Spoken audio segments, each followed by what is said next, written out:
Congratulations, you finally made it to 4 p.m. You know what that means. Happy hour. It's time to kick back, relax, and dive into the world of sports with the Young and Norvelle Show. Whether you're catching up on the latest scores, analyzing the big plays, or gearing up for tonight's games, we've got you covered. So grab a cold one, settle in, and let's talk sports. Here they are, Patrick Young and Terry Norvelle.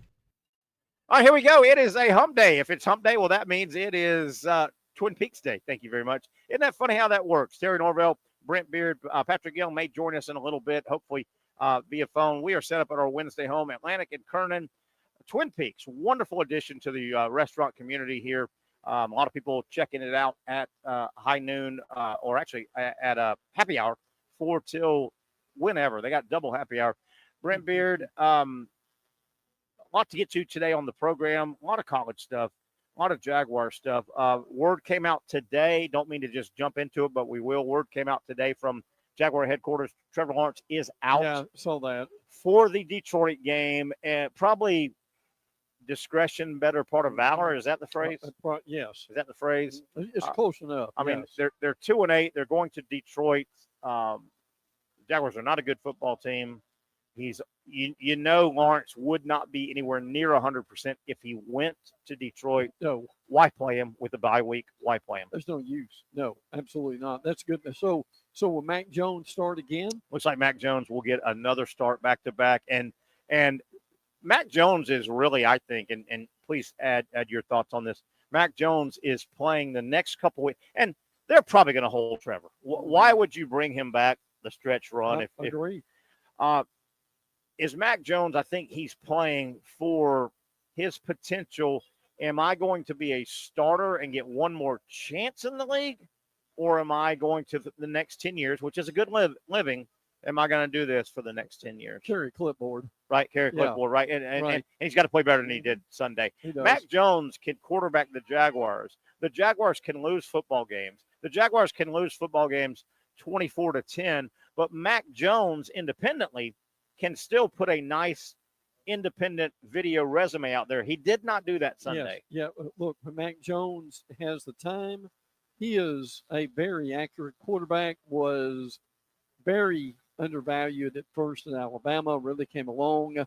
Now, he had some tremendous receivers with him, too. Devonta Smith is one of those. But hopefully he'll do better in his second start. Yeah, and these are big starts for him. Mm-hmm. They are. I mean, this really determines if Mac Jones, again, the wins and losses don't really matter for Mac Jones. They don't. I mean, he can't come out and say that, but he's trying to put a video resume out because, as you know, every season, every in-season, every off-season, the NFL, there's always 5 or 6 organizations that say we're not happy with our quarterback. Oh, yeah. Right? Absolutely. And Mac Jones is looking to get a chance at one of those. He's not going to get that chance here. This is a injury chance. But he's got to put good tape out. He had good tape in preseason. Mm-hmm. That didn't help him Sunday. No, it didn't. But I tell you what, with the quarterback shooting I've seen from the NFL and college, he can hold his own with a lot of them. Yeah. So big week, I think, for Mac Jones, particularly going into the off week.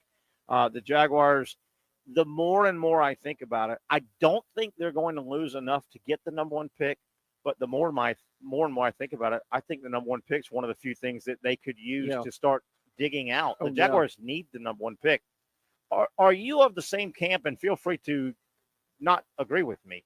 Are you of the same camp as me?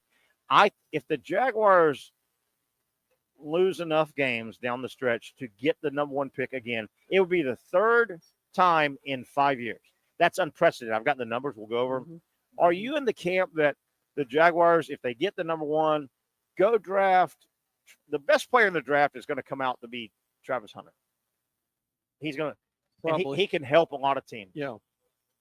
Are you of the camp that says the Jaguars need to go get the one of one, go get the best player, or do you think they need to rake in multiple good players with them? Multiple players. Absolutely, I'm 200%. Multiple players. They I won't say they're wasting their time with the number 1 pick, but if you've got the number 1 pick and you can get what, Terry, 4, 5 players, you do it. You've got to be able to command if somebody wants and it really helps when a franchise is out there that's had a terrible season, Mm-hmm.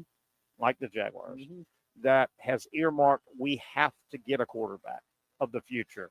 Yes. That's the marquee position. Sure. And if you've got a couple of those teams, the Jaguars, then if they get the number one pick, they can shop it. Mm-hmm. They can go, hey, Team A, you really want Shedeur Sanders. We're sitting in one. If you want to guarantee Shedeur Sanders before Team B drafts and takes Shedeur Sanders, let's do a deal. We'll give you the one, but we need a starting guard. We need a starting cornerback. Yep. And we want your pick number 9. Well, because 9's not going to. And that's what I would do if I'm the Jaguars. We often think alike. Let's just pretend that they trade it and they get 4 players. 2 of those need to be offensive linemen. They really do. I'm serious. They really do. They really do. They really do. So if the Jaguars, I'm not so sure I can think of a way that the Jaguars we have got an altercation on board. Quickly, digging out of this massive hole they're in that doesn't involve getting the one. I don't know. They're not going to, no matter what they do with the salary cap, they're not going to have a bunch of room, frankly, with salary cap. Secondarily, with salary cap, this is not a great destination. Superstar players aren't going, man, if you can at least give me in the ballpark numbers that Houston, I'll come to Jacksonville. Yeah, right. Yeah, well, yeah, that's very accurate. A couple things there. It is Jacksonville's biggest overall problem, and you and I've talked about this for years. The worst thing that can happen to a franchise is you just become irrelevant. Yeah. That no one. It's not that they hate you or they love you. It's they just ignore you. Do you mean that locally and in the league? Because I think I'm going to say in the league they're irrelevant as well. They are. Oh, I would agree with that. Locally, your fan base is I think you've used the word apathetic, and that's terrible. Yeah, it is. But I think it also to cut you off, which is rude of me, but to jump on what you just said, irrelevant, the rest of the league, and that means the free agents don't even consider Jacksonville. I don't care if there's no state income tax. I don't care if it's warm weather. I don't care if it's natural turf versus indoor tough. Right. Get tackled on turf. They're irrelevant. Listen, Sunday during the game, I was in the gym, I was in Target, and I was Quit showing off. And I was in Publix. Okay, so every place I'm at, it's packed. And the amazing thing is, even in the gym with 20 televisions, not a one of them was on the Jaguar game. You text me that. I couldn't believe that. That's true. I could not believe that. Yeah, that's very true. In Jacksonville, Florida, game time, game going on, Jacksonville Jaguars, NFL team. That's accurate. All those TVs, we all go to the gyms where they've got them lined up. Yeah, absolutely. But let me guess, there was probably an episode of Leave It to Beaver. There was MSNBC. There was Fox. There was CNN. Of course. There was probably ESPN. Well, College Game Day from yesterday. Yeah. And look, wow. We said this, didn't we, in September, Terry? And looking at the schedule, they would not win again until December. Yeah. And I'm really torn now. Those last 5 games, they're about to wrap up these first 5 that we said, oh boy, right? They got 2 more. They got Detroit and Houston. Yeah. Then the last 5 are very manageable. Mm-hmm. Are they helping or hurting the cause if they go out and win 2 or 3 of the last 5 and That's a good question. They get pick number 8 instead of 1? Right. Sure. Because there's some wins left on that schedule. Tennessee is twice. one of them. Yeah. Play them twice, I think. Yeah. Man. Interesting. It's a tough situation. Now, would it be unprecedented? And I'm throwing this out rhetorically because I've kind of got the answers here. The Jacksonville Jaguars had the number 1 pick in 2021, 22. They had back-to-back number 1 picks, right? And then Cincinnati and Chicago got the number 1, okay? The Jaguars, if they got the number 1 pick again this year, that would mean they would have the number 1 pick 3 out of 5 years. And I went back through modern football, going back in the 60s. working our way Right. forward. That's unprecedented. Yeah, it is. I mean, you've I'm sure had it is. the Cleveland Browns had the number 1 pick back-to-back 17 and 18. The Browns then had back-to-back 99-02 or 2000, okay? Yeah. But never 3 in a row, never 3 out of 5. Cincinnati had the 94-95 first pick. That was when the Jaguars were coming in the league. And the Tampa Bay Bucks had the number 1 pick back-to-back years. Now, one of them was kind of an asterisk. 76 was their inaugural year. They were given the number 1 pick. Yeah. 76, 77, and the Bucks also 86, 87. But nobody's had, from best I could tell, going back into the mid-60s, nobody has had 3 number 1 overall picks in a 5-year span. That's what the Jaguars would have. I mean, that is groundbreakingly bad. That's a microcosm of your organization. Yes, it is. They went out and got Trevor, and they went out and got Trayvon Walker back-to-back. Then, as I said, they haven't had the number 1 pick for 2 years. But if they get it this year, 3 out of the last 5 freaking years, they would have the number 1 pick. And again, one player is not going to do it. No. One player is not going to do it. They need, if they get that, and let's just say they'll probably get the top 5 pick to be conservative and say it may not be number 1, but it's probably a top 5. Is that one pick, though? That. Is that the only? I can't see another way that they could dig out of the hole quicker than getting that pick. I agree. And then being smart with it. Yes. But how sad is that? I mean, trades are done. They don't have the trade window's closed. It'll open again in the offseason. Right. The trade window's closed. Sure. And they don't have trade collateral, number 1. The Right. free agency will open, obviously, after the season's over. But between Tyson Campbell, Trevor Lawrence, and Hines Allen, those are 3 huge contracts they just paid. Yes. I can't believe, and I know you can move around and massage. I can't believe you can massage your way into having much capital for free agency. Right. But see, they don't need they need players, Terry. They don't need 2 players and 3 draft picks in the future. No kidding. No kidding. And then if you get draft picks, are you going to hit on them? Right. Are you going to hit on them? Right. If you can figure out a way to free up free agency money, does the free agent want to come here? Yes. You can go talk to all the superstar receivers, tackles, cornerbacks you want, but I always say this: you can't grab their hand and make them sign. No, can't. Right? And I just don't think it's a destination location. This is an off-season topic, and it's not continuously just bashing the Jaguars. But you've got to ask and look at this. They're wrapping up season 30, I think, right? I think this is wrapping up, and Zach, you can help us. I think this is the Jaguars' 30th. It's either 29 or 30. They're wrapping up basically 3 decades. And I get that they had 2 games where they were a game from the Super Bowl, but we're talking, have they gotten anywhere in 30 years? It's been mediocre. Have the Jags? We're talking. Do you realize when the Jaguars kicked it off for real in '95? You would, if you were born that day, you're 30 years old right now, and you look back, and if you're the most ardent Jaguar fan, has this franchise gotten anywhere? In not 3 years, not 13, 30, 3 decades, 30 freaking years. Have they gotten anywhere? And that's the reason for the being irrelevant and the apathy. In the apathy. We'll come up on our first break here in a moment. Not that I'm burying. I don't cover the Jaguar. We follow the Jags here. Our show's a little different, I think, than most of your local shows, podcast, radio, TV.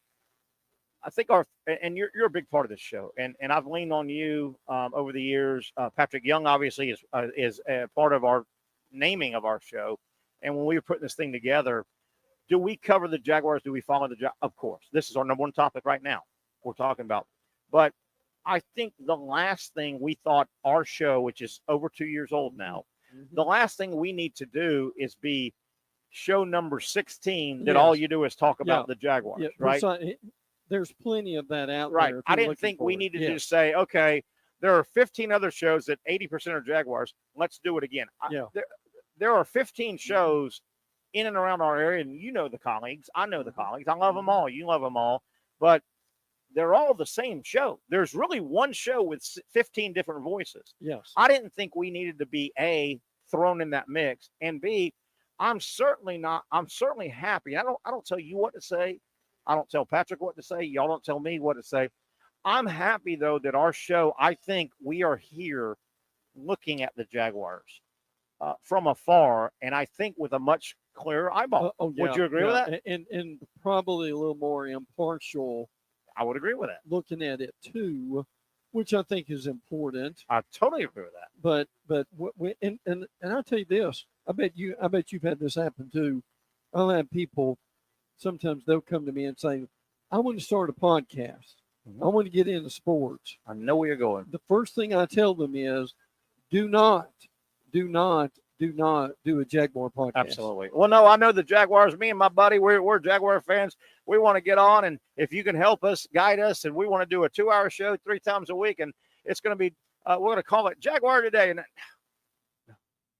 no, that's you're wasting your time. That's done. But I think it's important that our show, yes, we cover the Jaguars. We will always cover. Now, we're not in bed with the Jaguars. We're not flying on the charter, going to road games, home game, press conferences. But we also, and I've had fun, but I've meant everything I've said when I started calling last March, April, May. I've seen it too many times. When I started calling out my colleagues and calling them the fluffy local Jaguar media. I don't ever want to be part of that, because if this offseason didn't show you what I was talking about and what we were talking about, nothing will. There was nothing in the offseason in and around the Jacksonville Jaguars organization coming into this season that led anybody to believe, in our industry especially, that they were going to be good. But the fluffy Jaguar media stirred it up again, and I think part of it's being lazy in the offseason. It's hard to be good and compelling in the offseason. There are a couple of weeks and there's not many, but there are a couple of weeks where we have to work hard. I think our local media, and I can't speak for other local media because this is where I'm at. I think our local media is fluffy and lazy, and it's easy March, April, May, June radio to go, man, they're going to be good. They got this center from Buffalo, and they got this guy from Eric Armstead from, I can't remember where he came from, and they're going to, Gabe Davis has got, wait a minute. I want our show to be, what's a Gabe Davis? There are 5,000 Gabe Davises in the league. Mitch Morris is a 32-year-old, tired-legged, 10-year veteran. I'm glad our show's like that. When you look at the roster as we did in the offseason and you look at the schedule, it was an impossible task. I certainly did not see, wow, here's Jaguar Fluffy Media, and they do it every offseason. And I tried to warn you fans. And I'm not trying to be Chicken Little, but how many times are you going to fall for it? Fluffy Jaguar Media, about 80% of them. Man, I'll tell you one thing. Break or two here and there, they're going to win 10, 11, 12 games. They were never going to win 10 or 11 games. It's never going to happen. When I'm out and about, and you talked about you being out and about, when I'm out and about, I get the same stuff. One thing I'm kind of proud, I get a lot of people coming up to me and saying, Terry, you should know this. Is Trevor playing or not? Well, I'll tell people, I said, look, I'm not an inside guy. I'll give you my opinion. And I don't want to be an inside guy because I think you get a little label. Yeah, sure. But no, when I'm out and about, I've been saying to people all season long, because people walk up to me with wide eyes. My God, they're terrible. They're 2-4. They're 2-5. They're 2-7. They're 2-8. And my pat answer back to these people, just out and about, and they kind of come at me with wide eyes after I say it. I go, well, I'm not being rude to you, Johnny or Steve or Bill or whoever, but I never thought they were going to be good this year anyway. And a lot of them will look at me like, and I'll go, well, look, just because it's your favorite team and it's a new season, that doesn't mean your team's going to be good or supposed to be good. There was, and I'll tell fans this, and they look at me like I'm handing them COVID. You know, I'm like, I did not see one thing in the offseason that led me to believe they were going to be good.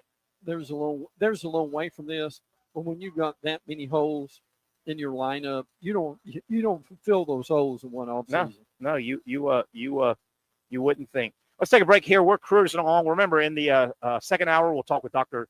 Aaron Bates from Southeast Orthopedic Specialists. We got a lot to talk about. Boy, potential ugly injury from the NBA. Chet Holmgren, the big tall guy, had a nasty fall. Nico for Tennessee. That's a weird situation. Really I want to is. get Dr. Bates' opinion, and I know we're putting him in a bad spot, but Nico, does he play? Does he not play? Head injury going into the game with Georgia in Athens. He did not even come out of the locker room in the second half.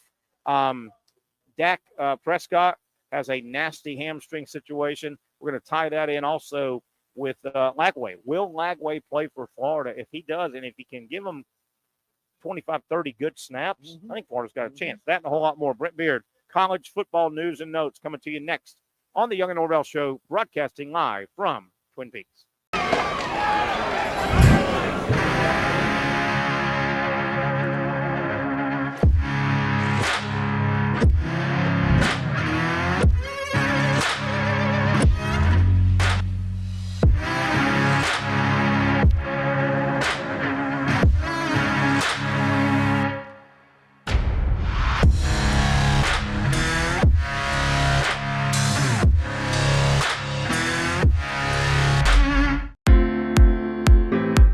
At Southeast Orthopedic Specialists, we know pain and injuries can stop you from doing what you love.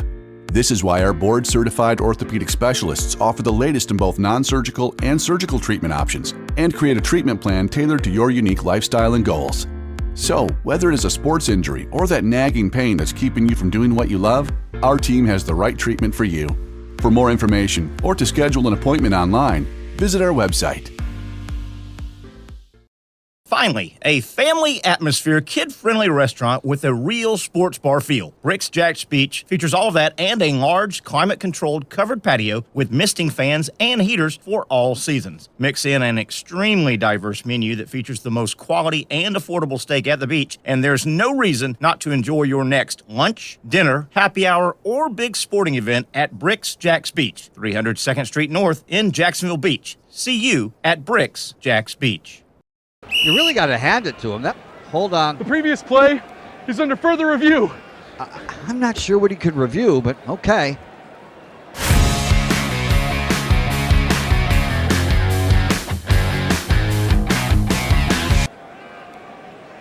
Sure has been a while.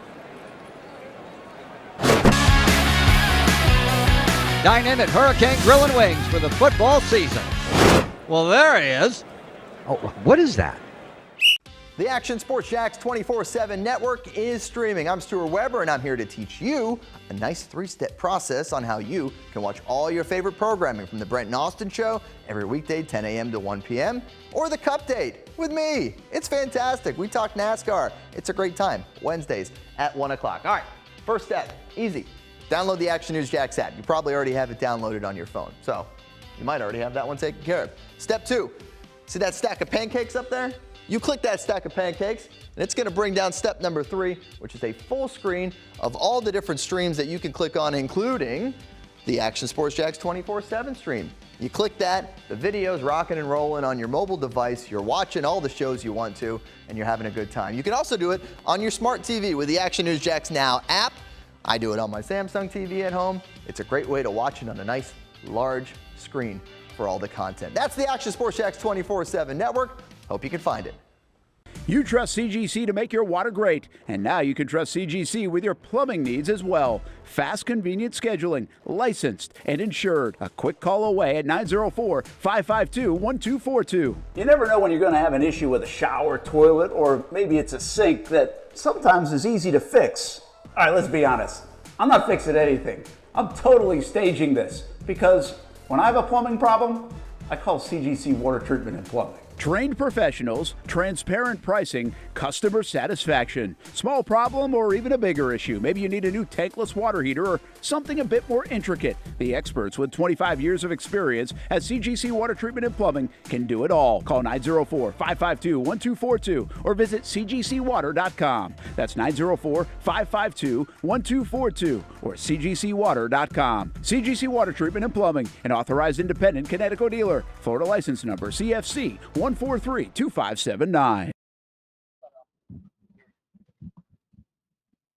Hey, there you go on a Wednesday, little hump day edition, cloudy downtown, good-looking shot of the overhead view of Jags Vegas.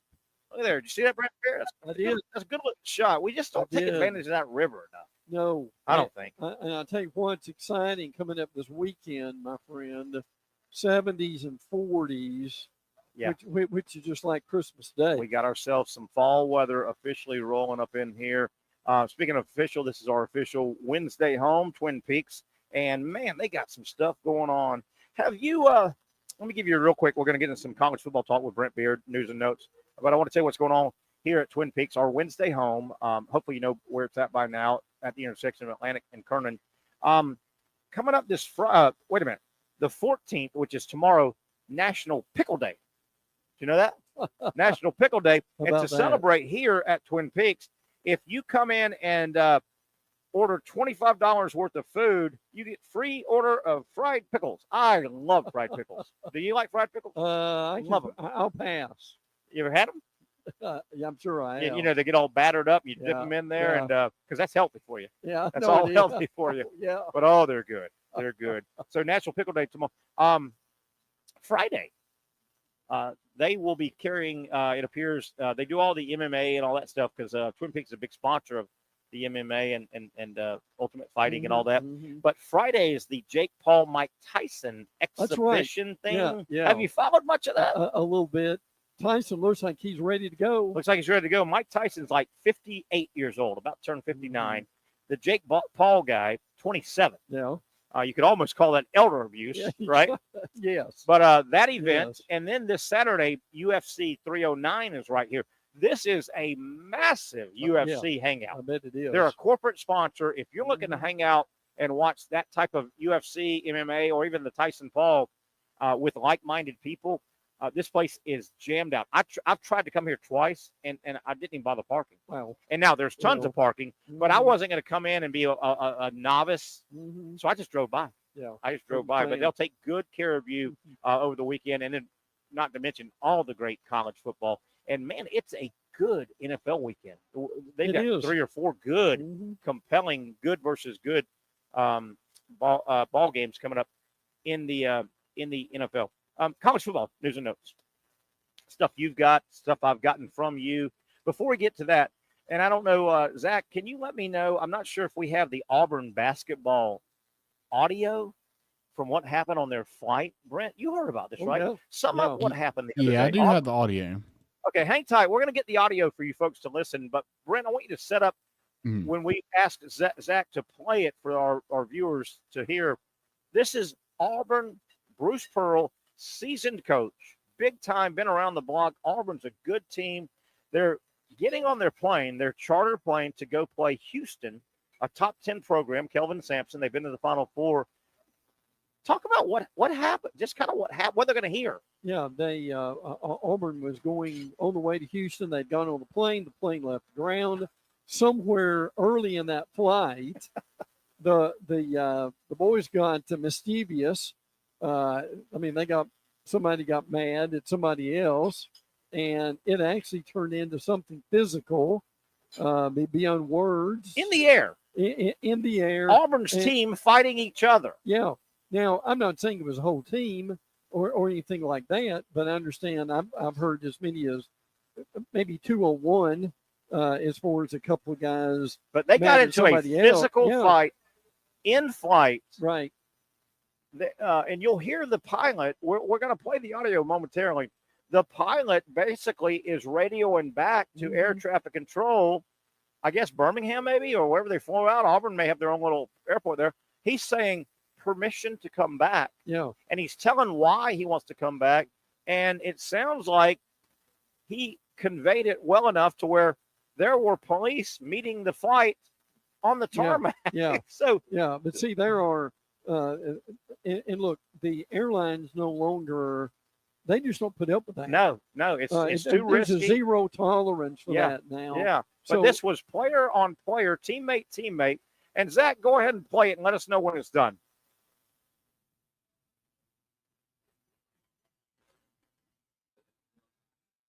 emergency and land. We got a bunch of basketball players fighting. The flight deck is secure. The threat level is contained for the moment. We just had, police on the ground, and we had 2 players that got into physical altercation. Clothes were ripped, and 1 bloody player. And Center 2681, it's kind of crazy. Were we direct, Montgomery? Yes, sir. We have got an altercation on board. There you have it. Hopefully you were able to hear that audio and kind of piece it together. But that's out of the cockpit. I mean, Brent, Patrick and I talked a little bit yesterday. And I kidded around a little bit, but man, if I'm on an airplane somewhere between 10 and 35,000 feet in the air, can we all just get along until we touch down? Absolutely. But I mean, that was 2 hours, and you heard the description. Clothes have been torn. There is bloodshed. Auburn basketball players are fighting, requesting permission to come back and land, and they're being told, by all means, come back for safety reasons. And we've got police ready to meet the flight. They get a secondary flight. They make nice. I guess they said, hey, boys being boys. Well, they left let's put it this way. They left a couple of players back home after the plane landed. Yes, they left a few and said, okay, let's try this again. So they get on another plane. They fly to Houston, play a really good Houston basketball program. Very good. Kelvin Sampson, Houston. love him or hate him, he's a little shady, but he puts good teams out, and they've gone to the Final Four. I mean, they've nearly won the national title recently. And Auburn goes and wins the game. Yeah. They win the game. They win the game. Speaking of basketball, I just wanted to get that out there. That was wild. It was. That was wild. It really was. College basketball, Patrick and I have talked about this, and it's only getting worse because the season is getting earlier and earlier. Yes. But I just hate, and case in point, Kentucky had a nice win last night over Duke. They did. College basketball gets buried in November and December. There were probably more people watching the Maction games than there were, I would guess, the college basketball games last night. Look, I've said this for years. They start entirely too early. You've still got, and look, their problem now is you've got another night that you've got the college football playoff. The committee is going to have their report in between the 2 games. Terry, they really need to wait. I don't think that at this point they'll ever do it. They really need to wait and start the season in 1st of December. If anything, they're pulling it back earlier. They are. That's I right. mean, Florida the other night, along with most college basketball, opened up on November 4th. That's right. That was what, Monday, November 4th, I think it was. Way too early. Way early. I mean, that's a little bit past Halloween. You mentioned the college football playoff, and we all kind of know. I've got it broken down. You've probably done this, but I just want to throw this out. We're a little over a month away, okay? So we'll have time to clue people in. But here's how it's going to play out, okay? You guys ready? Here we go. The college football playoff starts December 20th. It lasts 1 month. It'll end January 20th. Yes. Monday, January 20th, the championship game. Here's the setup. And, Brent, I think you know this, but you may even not know that. Okay, first round. Okay, your first 4 seeds are off. Correct. Right? So 5 through 12 will play. 5, 6, 7, and 8 will host home games. Yeah, 5, 6, 7, and 8 will host 9, 10, 11, and 12. So there's 4 games. Here we go. The playoff starts Friday, December 20th. On that night, that Friday, there's 1 game. Yeah. That is a 8:00 kick, 1 game. And we don't really know who it is yet. It hasn't been set. Now, the following day, Saturday the 21st, 3 games. Yeah. At 12, 4, and 8. It's wonderful. So how about that? You've got college playoff game 1 ever in the history, and it's going to be at worst, it's going to be 5-12, right? Right? Yeah. So Friday, December 20th, 1 game at 8:00. About time you wake up the next morning on Saturday, December 21st, you've got 3 games, elimination games, lose and leave town, right, a la March Madness. You've got a nooner, a 4, and an 8. Now, if we're not ecstatic enough, how good is that going to be? It's going to be great. And a couple of things to keep in mind here. Number 12, obviously, is going to be your best group of 5. Well, yeah, group 5 teams. And the other thing that's going to be quite different is think about that date, what happens on that date. It's a little bit before Christmas. So what does that mean? Well, it means if you're going up north, it may be a tad chilly and it may be a tad snowy. How about that? In the stadiums for college football. And by the way, I haven't looked, but I'm almost positive that Saturday, December 21st, when there's 3 games, I think the NFL will be mixed in there somewhere. Yeah, the NFL starts playing on Saturdays in December. Yeah. So that's first round, okay? So after those 4 teams win and move on, of course, the 4 bye teams will then play. The quarterfinals. Stay with me, Brent.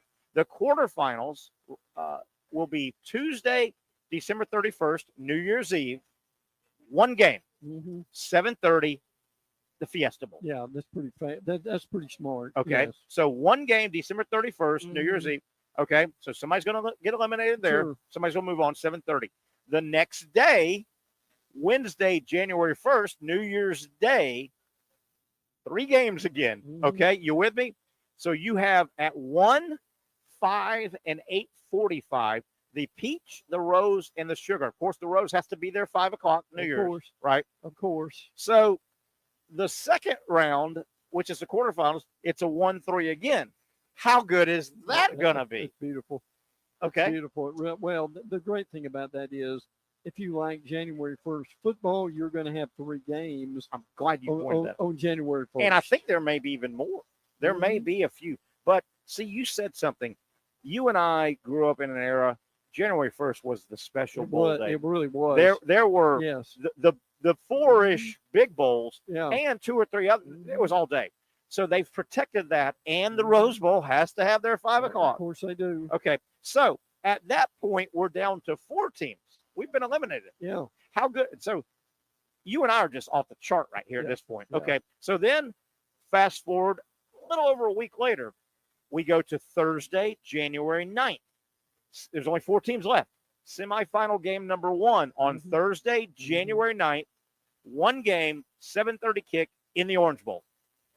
When that game ends, we know half of the championship game. Now, they don't play again that night. The next day, Friday, January 10th, the other semifinal game in the Cotton Bowl, 7:30 kick. When that game is over, we know the 2 championship combatants. And those 2 teams will have basically 10 days off. They then will move on to Atlanta, Georgia on January 20th, 7:30 kickoff. That's a Monday. Winner is the national champion in a tournament bracket a la kind of the NFL. Did I just excite you right there? Yeah, you did. What also is exciting is in 2026. Yes. Next year's going to be same thing. 2026, it goes from 12 or it may go to 16. Yeah. So you've got. It's definitely going to 14, I think, already. Oh, yeah. But then it's going to bump up, right? Yes. It may go to. Yes, precisely. So it's definitely going to get bigger. Is that any good? Oh, I just wanted to lay that out. And I want you. Here's the thing that really almost angers you about this is the powers to be fought this tooth and nail for years, decades, 4 decades. The bowls are too important. And I love the bowls. I'm buddies with a bunch of Gator Bowl people and Brad Miller and friends and Rick Catlett for years. And the bowls were okay. The bowls were the excuse. Oh yeah. We had to. I also wonder if potentially losing power was part of the excuse. Oh yeah, sure it was. You know. Yeah, we had to maintain the. Why haven't we been doing this? Well, because we had to maintain the prestige of the Pool and Weed Eater Bowl. Pool and Weed Eater Bowl. You're right. Now, here's something else to consider. For those of us who really loved the January 1st game, remember when we were growing up, January 1st was the end of the season. Yes. There were no other games. Those were the final. There were more than just 4 the big boy bowls, right? The rose and the sugar and the cotton and the orange. The Fiesta weaseled its way in, but the big boys, and there were 1 or 2 smaller ones, but that was the end. And as asinine as it sounds now, you waited for a couple of days for the final vote. That's right. But you kind of knew, but it wasn't in stone. You remember this. You kind of knew January 1st, that was the end of the season. Yeah. And Yeah. you had the big matchups, and you go, well, I'll tell you one thing. If Alabama at 1 beats fourth ranked Nebraska in the Sugar Bowl, well, they're going to hold on and win the national title. But if Nebraska beats Alabama and Notre Dame is playing Texas in the Cotton, one of those could, right? You have to wait on the vote, though. But how asinine does it sound like how we couldn't just get this? Look, today on November 13th in 2024, you've got media members. Fortunately, they're not many, but you've got media members who would prefer to go back to the BCS, choosing 2 teams, those 2 teams playing. Isn't that amazing? Now, that is amazing. It is. Now, what I just laid out and gave you, we don't, unless you know and I didn't see it, we don't know, is it 5-12 the first game here? You know, we're not positive. No, but no. How we couldn't do this. Agree. It's baffling, isn't it? Now, here are the rankings. If you went, now obviously the first 4, Oregon, Ohio State, Texas, Penn State, they're off. They'll have a bye. Right. Indiana's 5. They would play. Now, 12 is Georgia. It won't be Georgia. That's unique if they are 12, because they could get edged out, right? It would be. Now, if you go to 6 is BYU, 11's Ole Miss, 7's Tennessee, 10's Alabama, and then 8, 9's Notre Dame, Miami. Yeah. That's who would play basically in your first game. Am I correct? Correct me if I'm wrong. Just because if you're a Power 5 and you plant yourself in 12, at number 12, that's a tenuous spot if the group of 5 conference winner is 18th or 16th, because they're going to get in. Could let's say Boise gets in, but let's say Boise loses another game but gets in, wins their, but it's still the high. They're ranked 16th. Would they supersede Georgia at 12 and knock Georgia out? Well, I think they would. Because they have to get in. They have to get that 12 spot will be for your non-Power 5. And to your point, 13 right now is Boise. There you go. I got a little bit of issue with Boise and not with them per se, but I'm not big on the big boys should hand a crutch to the little boys. And I mean that in regular season. I hear the argument, well, wait a minute. Central Michigan, Georgia Southern, Southern Miss, Eastern Kentucky, Kennesaw State football, they need to play the big boys for their budget reasons. They get the big payday.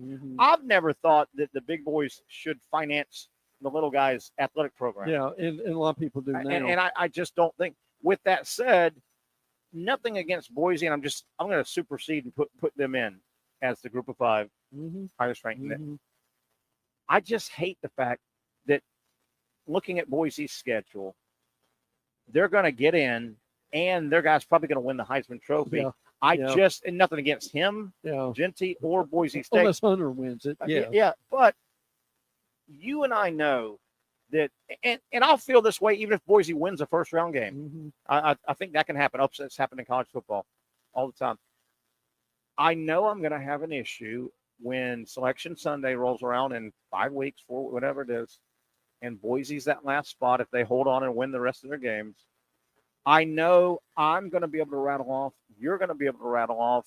Patrick Young's going to be able to rattle off 4 or 5 teams that I legitimately, if you looked me in the eye and I looked you in the eye, I would go, this team are more deserving because of who they played than Boise. Well, think about this. You've got agree with that? Yes. Okay. Count the number of. Do me a favor here. Count the Big Ten teams for me. Oregon, Ohio State, Penn State, and Indiana, and no more. Okay. Now count the number of SEC schools. Texas, Tennessee, Bama, Ole Miss, Georgia. how many you got both of them? Wow. 1, 2, 3, 4, 5 SEC, 4 Big Ten. How do you? Okay. And for your argument, let's draw a line under Oregon, Ohio State. Let's say they meet in the championship game. They don't play their conference championship game. They don't play each other in the regular season. And Texas, Tennessee, they don't play each other, right? Right. They will not play. Okay. So those two go. Right now, conventional wisdom is each conference is going to get the max of 2. So even if you lose the championship game, Texas, Tennessee get into the big dance. Oregon, Ohio State get in the big dance.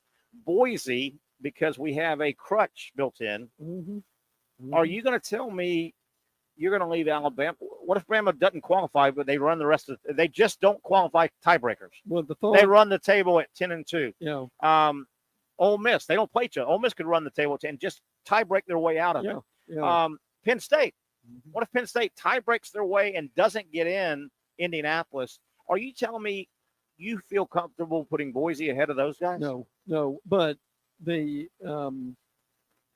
you're going to the conventional wisdom is, and this is not a hard set rule yet. Conventional wisdom is both the Big Ten and the SEC will get 4 apiece. You think? Now 4 plus 4 is 8. Yeah, I don't 8 think they're minus going 12 is 4. I don't think. Yeah, I don't. So Think, realistically, so somebody's besides getting those 2 conferences, you've got 3. Yeah. 3. You've got Spots. 3 spots Yeah. remaining. And yes. So do what I just did with the Big 12 and the ACC.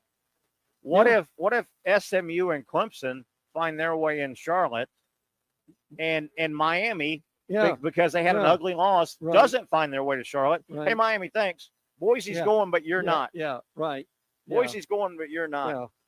Well, and flip that around to the Big 12. But here's the reality, Terry. You've got Miami, 1 loss, Georgia Tech. That's it. Could have had more. Yeah, we agree.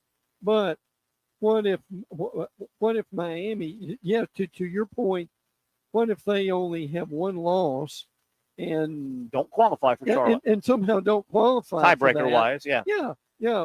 So because keep in mind, SMU's undefeated. That's right. They don't play Clemson. SMU goes. Clemson goes with 1 loss, but they don't play Miami, and the tiebreaker works in Clemson's favor. So Miami, you're home, Miami. But for Miami, the best season they've had in decades. Absolutely. Very well could not make it. But now if they go to Charlotte and they win, they make it. But then Clemson may be the team that goes, wait a minute, our schedule was way better than Boise State. But SMU's got a better schedule. They've got a better record than just about anybody. I just hate for my eyeballs, your eyeballs, and most learned people's eyeballs. There's a good chance we're going to look and go, yeah, Boise State's going over Clemson, Miami, Alabama, because we got to throw them a crutch. We got to throw the little guys a crutch.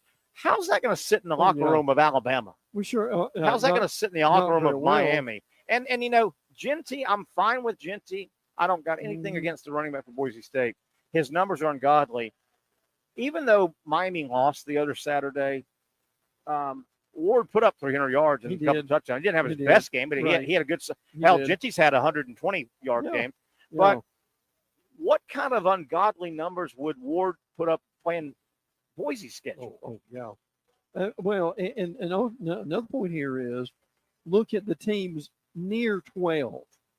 SMU's 14, A&M's 15, Kansas State 16, and Colorado 17. Okay, even if we cut it there, you're talking about 17 fan bases who are following every play, every first down. Unbelievable. And frankly, it's closer to 20. And then compared to what we had before, all it's going to do is expand in the Final Four. With maybe Terry, six fan bases. Were totally involved in November. You had 2 hanging out, going, well, if we can get a loss here, right. You had 6 engaged by November 1. Now you've got that number you just threw out, and it's going to get bigger. It's unbelievable. That's right. But we're close. We are close.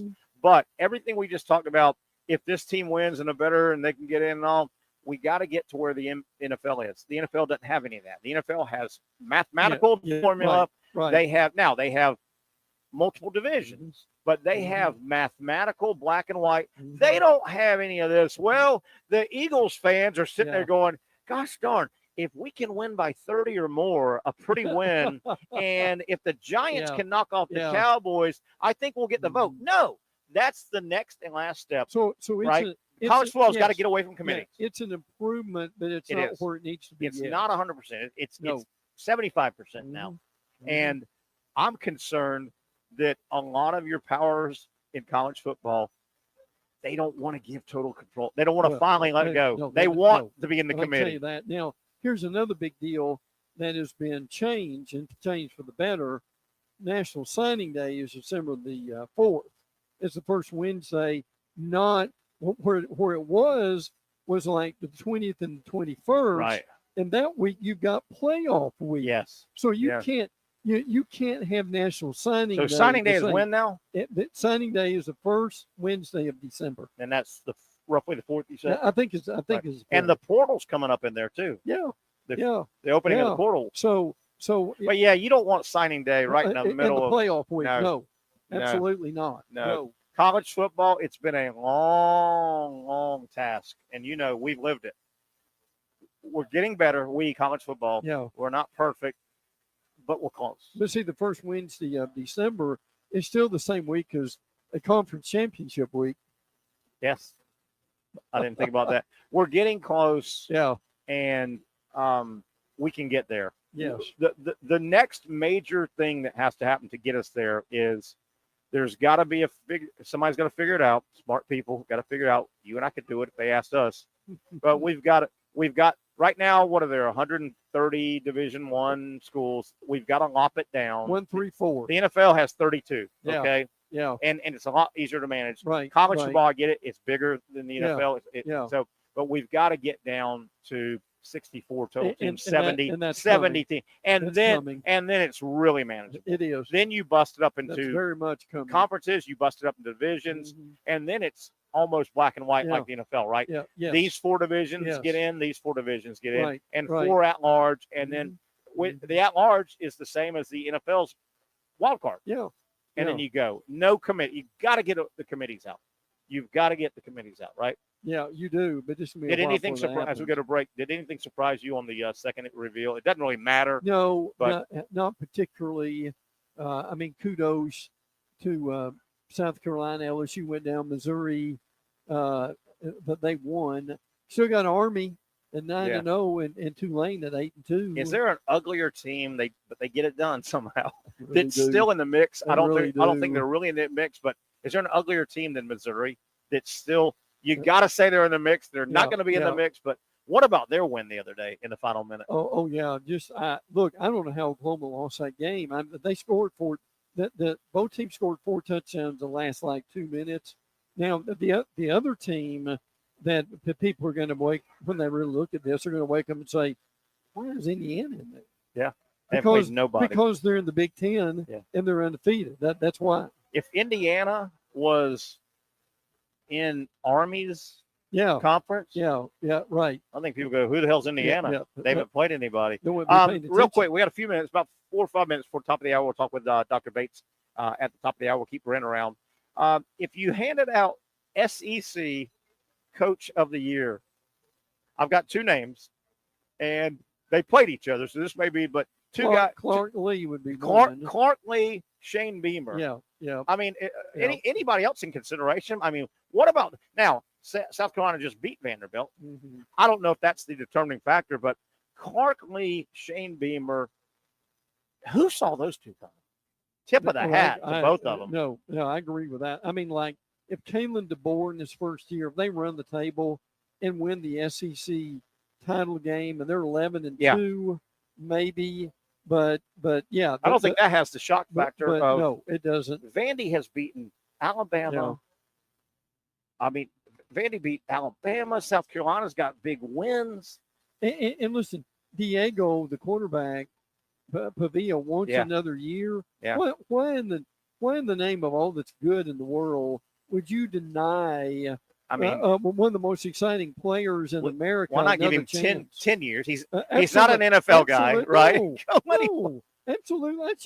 That's just How about- unmitigated foolishness. How about that guy has a win, 2 wins over Auburn, a win over Alabama, and a win over Auburn and Alabama in the same year? Yeah. Yeah. That doesn't happen a lot, and No. it certainly doesn't happen at Well, Vanderbilt. I'll tell you, last time it happened was 1955. How about that? A couple more things. We'll go to the break here in a minute and visit with Dr. Bates. Salt in the wound. There's no other way to say this. We know about the firings at Florida State, 2 coordinators and a position coach mid-season. Ooh, it's bad. FSU, your note said they're not just bad on offense. Points per game, they're the worst. 134 in college football. There were 134 programs in college football this year. Florida State is 134th in points per game at 13-3. And that 13-3. And listen, what that tells you is they also missed the extra points. Yes, I guess. Last thing, top of the hour. We got a few minutes to get on this. It's hard to stay on top. Let's qualify. It's hard to stay up. It really is. College football Really generally you're good and you're bad is generally now. If you're really good, you're good for 6 or 7 years. It's hard to stay longer than that. Exactly. If you're a good program, it's hard to stay bad for more than that, right? So it's 6 or 7 years. We're not burying Georgia at all, but Georgia's taking a step back by Georgia standards. What are your thoughts on Kirby? I talked to a friend of ours. I won't name him. He's very connected in and around Georgia, knows what's going on. And I visited with him a long time at the Florida-Georgia game in the press box.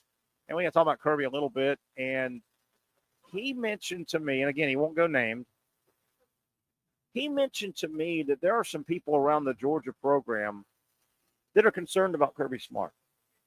And the concern is from they're worrying about burnout. And they're worried about he goes so hard. He's all gas, really no does. brakes. Yes. And you think of a guy like Urban Meyer, go. You think a lot of college football coaches are compulsive. And then you look at Kirby. He had the shoving incident with the opposing player. He really verbally botched the legal driving stuff probably multiple times with the media.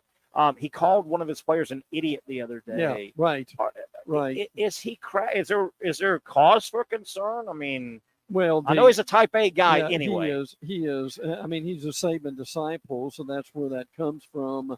But see, the problem is, to your point, you can't treat these players like you used to. Agree. When in Kirby's first years and Saban's first years, Saban will even tell you, and he did many times, after 10 years, players start tuning you out. Hard. It's hard. It really is. But he is, pushing the player. I'm telling you, that could have been a big deal. Now, everybody made nice, and they made up for it. He got a break out of that. He really did. He got a break. And when people miss this, he pushed the Mississippi State quarterback away. I mean, he said it was a two-hand. Yeah, he said he didn't really even realize who it was. The player, the play was by the sideline, and it was a quick reaction. But if you ask me, Terry, your eyeball test, yes, he knew it was another player. It was a spur of the moment. It wasn't a punch a la Woody Hayes, but it was in that ballpark. You can't do that. No. It would have been ugly if that was his own player coming to the sideline and he pushed him out of anger or whatever. It was an opposing player. Right. Well, the problem is, and we could have a whole show on this, is where coaches are now and where they might be coming up in the next, say, 5 years as far as acting out. Yeah. On and off the field. Yeah. Kirby is in that spot where you mentioned Nick Saban after about year 10. Coach Spurrier. His last 3 or 4 years, he was at Florida 12 years. His last 2 or 3 years, I know he went to his last season was an Orange Bowl win, 10-2, beat Donovan McNabb and Syracuse, quality win. Finished 3rd in the country, went into the game 6. Gator Nation was 10-2. Well, Kirby's a little bit like that. Back-to-back titles. Georgia could have won 4 titles. They won back-to-back. They we're edged out. But this Georgia team's looking at a 9-3, 10-2. They have issues. But the fan base, you can almost see now. And if Nico plays near 100% for Tennessee Saturday, I think Tennessee wins. Yeah. If he's near 100%, Yeah. you can see the Georgia fan base mirroring that Alabama Saban, that Spurrier. 9-2. Where do we finish? 9th in the country. 9-3, 9th in the country. What a disappointing year. And that's tough. When so many teams they'd give a limb off their body in order to have a record like that. To be there. Let's take a break. 1 hour down, 1 to go. We'll catch up with Dr. Aaron Bates. We'll talk some sports medicine, a lot to cover. The Jaguars keeping the left shoulder very off limits. We really don't know what's going on, but the Jaguars have announced that today, it appears, Lawrence definitely will not go. We don't have a lot on that, but some other injuries, unfortunately, we have to talk about and discuss with Dr. Aaron Bates, our sports medicine discussion from Southeast Orthopedic Specialist. That and a whole lot more. Hour 2 coming around the turn here, coming to you live from Twin Peaks. For those dealing with pain from a sports injury, arthritis, or spine condition, Southeast Orthopedic Specialists offers innovative new non-surgical options. Our regenerative medicine treatments, including platelet-rich plasma and other regenerative treatments, use your body's own restorative cells to aid in treating injuries. These procedures are performed in our offices and typically require minimal downtime. If you want to get back to doing what you love, our regenerative treatment options may be right for you. For more information or to schedule an appointment online, visit our website.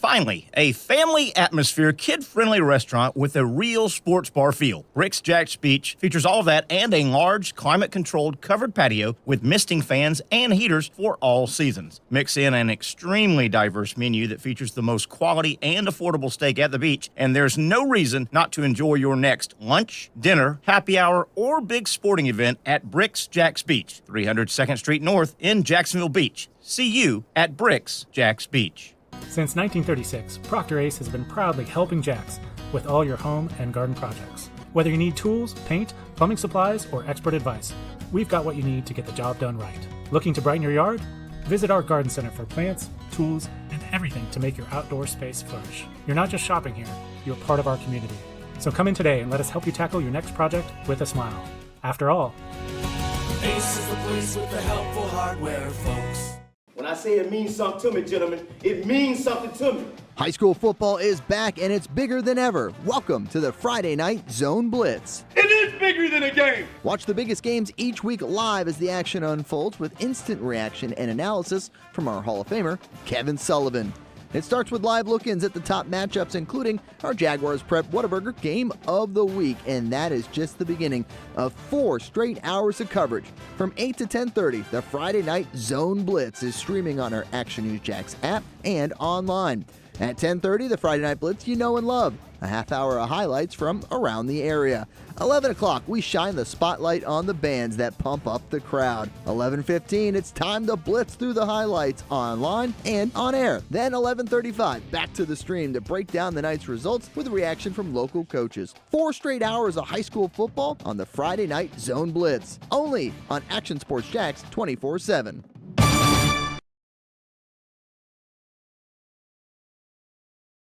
Baker Sports is local sports. Uniforms from Pop Warner and Little League to travel ball, high school, and college. They make you look good. They help you play good. Baker Sports has been helping families make memories that will last a lifetime with their Baker's Buckets. We've got a lot of these filled with baseballs and softballs in the garage. I've been throwing batting practice to Ty and Kaylee for years and also sit on the Baker's Bucket, catching Kaylee while she practices or pitching. Baker Sports is homegrown, and a lot of employees that used to play on local ball fields now work for Baker Sports, now helping you look good, play good, and make memories of your own. Visit Bakersport.com to see what Baker Sports can do for you. Custom apparel, Nike, Under Armour, Adidas, embroidery, screen printing, and more. Baker Sports is local sports from Jacksonville to anywhere in the Southeast. Bakersport.com.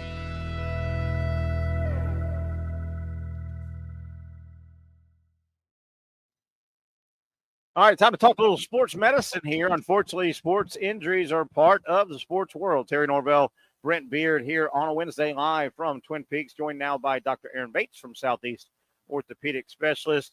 The good doctor, first and foremost, looks like our Townsend State Tigers. We got a W. Did we rough up Hampton? Was that Hampton who we beat? Yeah, we beat them up pretty good, 27-10. Yeah. I saw that. Looked like you got way ahead and just kind of cruised. Yeah, it was a pretty good win for us. 5-5 now. I don't think they have a chance yet for the playoffs, but we'll see. I like it. And who do you have coming up next? Campbell or no? North Carolina A&T. NC A&T. Can we handle them? I believe so. They've got one win this season, so got to handle them. We got to get them. Yeah. Hey, Brent, did you see Doc? He threw out that 5-5 record. Kind of disgusted him. He wants an 8-2. Is what he wants. Right. I like it. You're a winner. Right. You're a winner, Doc. Hey, Doc. Let's I'm going to put you in the untenable position I always do. And Brent and I were talking. We have a huge SEC game coming up. Georgia, Tennessee in Athens. Tennessee got a kind of a ho-hum win, right? They beat Mississippi State, which we knew they were going to beat. Nico, the quarterback for Tennessee, took a blow to the head first half and goes out of the game. Obviously, after the game, it's now reported he's Brent, concussion symptoms or protocol. Some people have reported it's a severe concussion. And Doc, Monday or so, Heupel, the coach for Tennessee, is saying, talking pretty nice. Okay, we think he'll be fine. But, Doc, my question, the concern for me, and this is untenable for you. I know you haven't seen everything. And he goes in at half. He has the injury in the game in the first half. He never comes back on the field in the second half. Never leaves the locker room.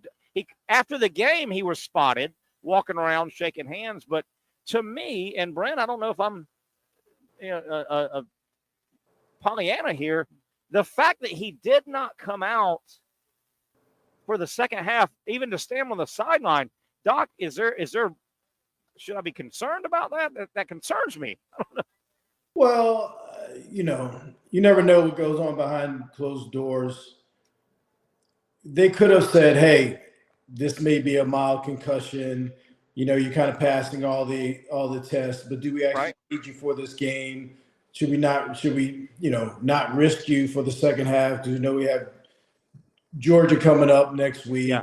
We're handling Michigan State pretty good right now. And so that may have been it. That's the only thing that I can come up with. And he was in concussion protocol. He went through all the tests and all that stuff. And so, I guess it's looking like, his symptoms were fleeting and, since he was doing well, he was out there Monday kind of running around a little bit. Yeah. And so, because if it was worse, he wouldn't have been out there Monday running. You wouldn't think. Yeah, but Brent, am I reading too much into this? I was concerned. I didn't know until I read it a day or two later that he didn't even come out of the locker room. They just kept him in the locker room. But then he came out post-game with a towel over his head and all. Am I reading too much into this? Dr. Bates, is there some treatment that he could have been receiving in the locker room that was important enough that they didn't want him to go out on the field? Well, the only treatment would be, get him into a dark room, don't have his brain overstimulated, all those types of things that we do initially for concussion type symptoms. But that's about it. Yeah. Interesting. I hope I'm just being negative. Mm-hmm. It just concerned me. A lot of times I've seen the concussion guys. We've all seen them. They're shut down, but they're on the sideline. Even pads may be off, but they're hanging around. And man, when it said he stayed in the locker room, I was like, oh my. It's a tremendous game coming up. This weekend. Big game. Doc, there was a description of an injury in the NBA, which just got going a couple weeks ago. Chet Holmgren, the big 7'3", really talented player for Oklahoma City. I guess he goes down hard and pelvis fracture, or what do they call this? however they described it, it sounded so painful. What's involved in the pelvis and the fracture? Is that a hip? What is that? Yeah, so it's part of the hip bone. It's the same part where we talk about hip pointers and stuff like that. It's called the iliac wing, and kind of right how he hit from the side. We see this more in high energy injuries like car accidents and things like that. Right. But, this guy's coming down he's a tall guy. He's coming down from a major height right on the hip. There's nothing stopping him. He was a bony guy. I was going to say that. He's not a meaty guy. He's not a meaty guy. Yeah, and so the compression there on the iliac wing, it fractured it. And so but that's more, I think where muscle attachments, for him running around and stuff like that causes more of the pain, not really as a weight bearing type of issue. It only hurts to bear weight because your muscles contract when you bear weight. And so it's maybe pulling on that area. Not that it's a fracture because you can have a fracture into we call the acetabulum or the hip socket. That's way more involved and has more complications if it's not treated right, and you're out for a lot longer and those types of things. So this wasn't that. We just need to get his bone to heal so that he can get back running around and his muscles can work efficiently. Does he have to shut it down for the bone to heal? I mean, is he shut down for? Yeah, pretty much. Until it starts to heal, until it starts to gel together and start to solidify. They'll have them out there doing stuff before it's completely healed. Not competition wise, but just doing drills and stuff like that. And that's an area you can't immobilize that, right? There's nothing really to immobilize. No, not really. Those awkward bones, right? That's right. Not really at that area. And you don't really need to. We just need to let the soft tissues calm down around it and let the fracture heal. Dr. Bates, Terry and I both want to ask you about DJ Lagway, the Florida quarterback with a hamstring injury that he sustained in the Georgia game. What do you have kind of a rule of thumb on dealing with hamstrings when now this will be what, Terry, the second week, third week? Well, if we add it up, and Doc will let you get to this, but if we add it up, he's missed a half. Yeah. The second half of Georgia. Right. A full game. And then I guess total time is 2.5 weeks or so it'll be. Yeah. So pick it up there, Doc. Yeah. So remember we talked about this last week, and it kind of depends on the intensity of the injury. They got the MRIs. It was grade 2. I think they say grade 2 hamstring partial tear / strain. That, well, like I said, can take anywhere from 3 to 4 weeks, sometimes even out to 6 weeks to heal. I don't want to hear that, Doc. I don't want to hear that. To be competitive.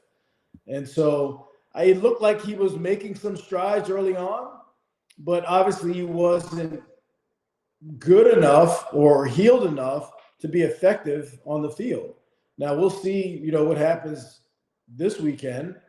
Hopefully he's making enough strides where he can do something, but he may not. I need him, Doc. Doc, I need him. How about this, Doc? I want to see if you'll sign off on this.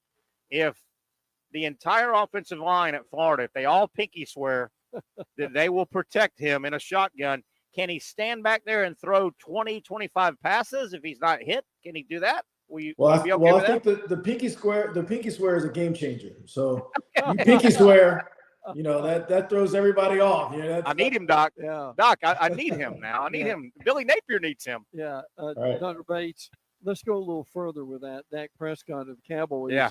What we read has got a tear. Partial avulsion or something like that. Help me, Doc. Does that? What the hell is that? It sounds terrible. Does that heal on its own, Dr. Bates, or is surgery normally required? Okay, so we've talked about a lot of hamstring injuries over the last year and a half. I've been doing this with you guys. Yeah. And I've always talked about how when you have a hamstring tear or even any muscle / tendon tear, it depends on the location of where it is. All right. So you have the tendon, muscle, tendon, bone, right? That's or bone, tendon, muscle, tendon, bone. That's the whole complex. And so most of these tears are either in the muscle belly itself, within the muscle, or at the muscle tendon junction. That's where the tendon becomes the muscle, and that's like that's the weakest part. And that's most commonly, that's where you get these things, and you don't do any surgery for that. That tends to heal on its own. That's what Lagway has, right? DJ Lagway has something like that. When you get where you have a tendon avulsed off of the bone, well, there's not a good blood supply there to heal that. And so a lot of times that takes surgery to reattach that tendon to the bone. Now, they're talking about a partial tear of the hamstring tendon at the attachment site onto the ischium, which is one of the pelvic bones, where it attaches. Now, it depends on how involved that is. So there's three muscles that attach to that area, and you can have 1, 2, or all 3 torn off. They're saying partial, so I'm assuming that it could be 1 or 2 that are torn off, and they're trying to decide, or he was trying to decide on whether he needs surgery for that or not. Go ahead. Are those locations where the grading comes in? No, it's not really the location. That's not where the grading comes in. That's just of where it's torn. Okay.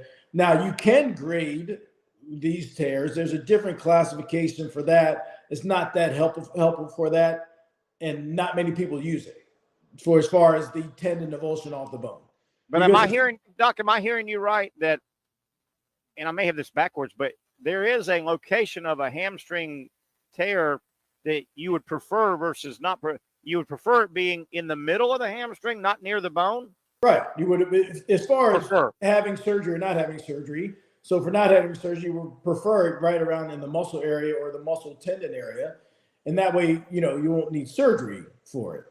The only time we talk about surgery for it is when it's avulsed off the bone, for what Dak Prescott has, which is a lot less common. So what's the avulsion part? What does avulsion mean? It means ripped off. The tendon ripped off. He says stuff like that all the time. But Brent, he says stuff like that all the time, just like it's normal talk. Yeah. Ripped off. Dr. Bates, we've talked a lot about heat and the summer and how athletes deal with that. Well, we're getting slowly into winter. Yeah.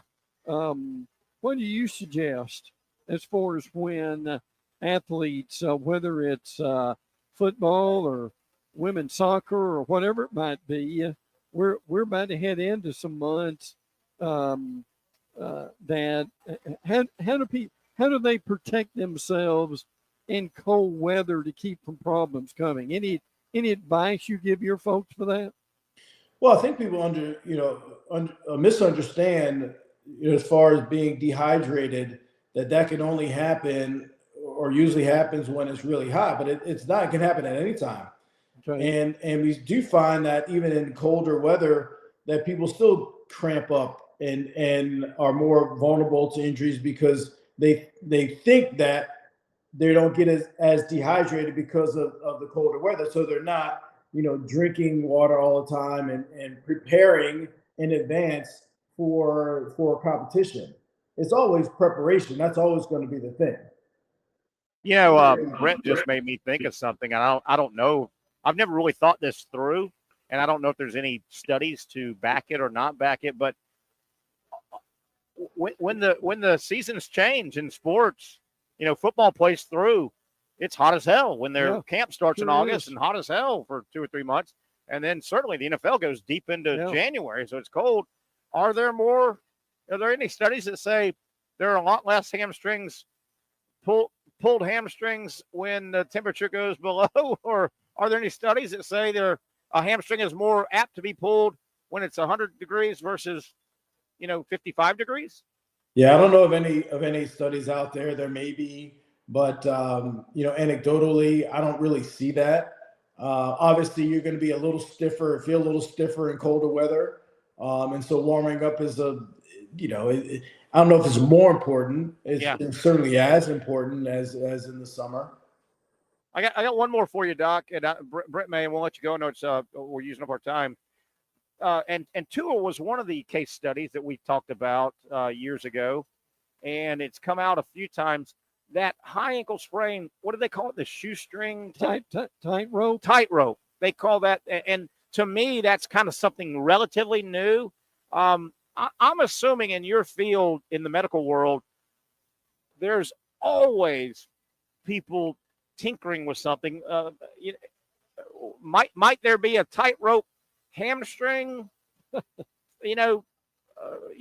Procedure somewhere? Is somebody constantly working on every part of the body? I would say. I got to believe all over the world somebody's tinkering with something, because that tightrope thing came out of nowhere, right? To me, 5 years ago, I never heard of it.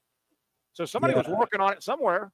I mean, as far as that, our technology, advances year over year, and there's a lot of partnership of docs and surgeons with industry and engineers to try to advance that's been going on. But in particular for the hamstring, I don't know if there's anything preventative. A lot of the time that tightrope thing, we think it a little bit aggressive, but it certainly can prevent further injuries, because typically we wouldn't treat that type of injury surgically, at least not right away, like you saw with Tua and I think with Brock Bowers, the Georgia tight end. That was the other one. Good pull. Good pull, Doc. That was the other one recently around here. He came back quickly. Yeah. He did. Yeah. Well, we need a tightrope hamstring. Hamstring tightrope or the hamstring rope. Yeah. But or shoelace, as you would put it. The hamstring shoelace. I would guess one of the bottom lines, and this is always just a human thing, is a lot of the stuff that our athletes do on fields and courts are not natural to the body, right? I mean, the body. Right? Yeah, I mean, high-level athletes, I mean, they do things that are not natural to the body, but their bodies are also, more accustomed to doing that and recovering from those types of injuries. Yeah, definitely. All right, good stuff, Doc. Good luck with Towson. 5-5, right? 5-5. Maryland's got Rutgers at home. They need a big win as well. I was going to say, Coach Loxley, they're hanging in there, and Brent, you've been on with us. Doc's was teammate with Doc with Mike Loxley. Is there a better recruiter in the history of college football? He's one of the best. That guy's one of the great recruiters. I need him down in Gainesville. We got to get him down to Gainesville. Do it. But I think he enjoys being a head coach, though, doesn't he? He does. Yeah. Right. He's done nice things there at Maryland. Yes, he's changed a lot of things there for the better. Do you have any more games you're scheduled to go to, Townsend or Maryland, or you just I know the holidays are coming up? Yeah, not yet. We'll play it by ear over this next month or so. Did you and Coach Loxley meet at Townsend, or were y'all from the same town? Or I know you're from up in that area, right? Yeah, I'm from up there, but no, we met at Towson. At Townsend. What was his position? He started out as a free safety, and they moved him to corner when I got there. Yeah. Hold on. Note to self: if I ever run into Coach Loxley, please bring it up. He won't like it. We've got that on tape. We got it on tape, Doc. Right. All right, buddy. We'll let you get going. Thanks. Good stuff again, as always. Thanks, guys. Good talking to our you. buddy, Dr. Aaron Bates from Southeast Orthopedic Specialist, the best orthopedic surgeon in our area. I guarantee you that. And if you've got orthopedic needs, remember, you dictate where you go. A lot of people think, you may go in to your primary, and they say, go here, go there. Well, hey, that's up to you. Yeah. Why not go to the best? Contact se-ortho.com, se-ortho.com. That'll show you all the locations. As a matter of fact, if you've got a pressing, immediate orthopedic need, do not go sit 8 hours at an emergency room. No. Hey, they will get you in at multiple locations. Go to the website and go ahead and cut a step out. Is there anything worse than you go to the primary? It may take you a day or two to get into the primary. And guess what? You need to go see an ortho. If you know that, you've got some serious stuff going on and you know it, go to the ortho. Well, and I would say you could go to the Bumps and Bruises clinic before anything else. Absolutely. That's going on, and our high school season got pushed back, so I think that's been pushed back a couple of weeks. And they're we talk about our location today, our Wednesday location, Twin Peaks, a new addition to our restaurant community. se-ortho.com, Southeast Orthopedic Specialist. Man, they've been a good partner in our community. I know they're all over, obviously, hence the name Southeast, but man, they have been a good medical partner in our area. And you know what? As we go to break, I think you'll concur with this. Duval County, we get picked on a little bit here, and maybe are we Georgia? Are we North Florida? Georgia? Blah, blah, blah. We've got really good medical in this area. Really do. They don't just throw a Mayo Clinic anywhere. No. Right? No. That's We've got true. good medical here. Oh, yeah. Yeah, absolutely we do. And I know people come from a long way. Yes. And You we're know that growing. Mayo Clinic? People come from all over the world. They're always building over there. Yeah. I can tell you Yeah. that. And, of course, part of that great medical is Southeast Orthopedic Specialists. Again, se-ortho.com. Rick, let's take a break. Come back. We'll kind of start landing the plane. We've got a half hour or so to talk some more college football, if that's okay with you. Oh, yeah. You okay with that? Yeah, anytime with college football is fine. We'll look with at me. some of the big NFL games, but 4 or 5 really college football shaping games, including, man, I am really excited about Texas, Arkansas. We'll talk about that and a whole lot more with our main man, Brent Beard, here on a Wednesday from Twin Peaks. Finally, a family atmosphere, kid-friendly restaurant with a real sports bar feel. Rick's Jags Beach features all of that and a large, climate-controlled covered patio with misting fans and heaters for all seasons. Mix in an extremely diverse menu that features the most quality and affordable steak at the beach, and there's no reason not to enjoy your next lunch, dinner, happy hour, or big sporting event at Rick's Jags Beach, 300 2nd Street North in Jacksonville Beach. See you at Rick's Jags Beach.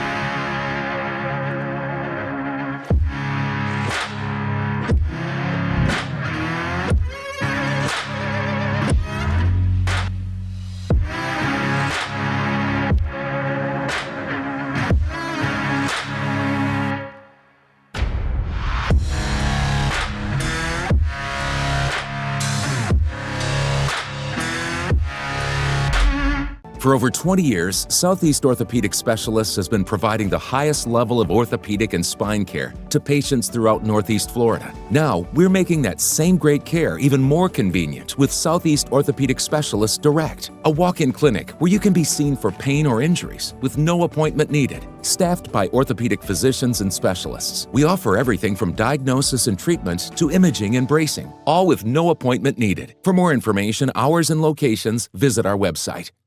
You really got to hand it to him. Hold on. The previous play is under further review. I'm not sure what he could review, but okay.